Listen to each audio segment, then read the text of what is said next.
We'll guide you through how to make a URL link for a PDF document. If you find this useful, then consider subscribing and liking the video. Here we have the PDF document I want to go and have a URL link for. With a URL link, it makes it quick and easy to go and give it to other people. You can go and email them the link or message them it. They can go and click on it and be able to go and access it. They can go and preview it, and if they want to, they can go and download it, maybe even go and print it or do what they need to with it.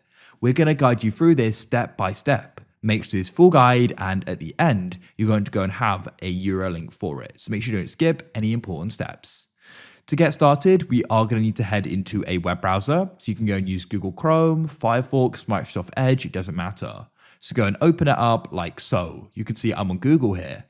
Now, what you need to do is you need to come to Google and head to the top right. If you aren't already signed in, you can go and press the sign in button. If you don't have a Google account, then you can press sign in and you'll find the create account button on the sign in page. I'm already signed in. You can go and see my profile icon there. And then what you need to do is go and press on the Google Apps button in the top right, and you can go and find Drive. You can go and scroll down to go and find it, and then you can go and click on it.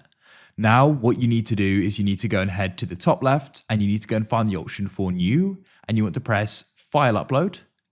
Now you can go and scroll down, and you need to go and locate the PDF you want to do this with. You can then select it and go and press open. Now it's going to go and start uploading. It shouldn't go and take too long. What you can do is go and press my drive to the left, and you can start scrolling down just to go and start loading files, and you should be able to go and find it here. Otherwise, you can press show file location, get taken to it. Then on it, you can press the three dots, more actions, hover over share and press share. You then get this pop-up. We're going to go and change the access to anyone, but you could keep it restricted and go and add people there, but I find that a little inconvenient, so I'll have anyone with the link. Then you can press copy link, and now you can go and paste that wherever you need it. People could then go and click on it and they'll get taken straight here.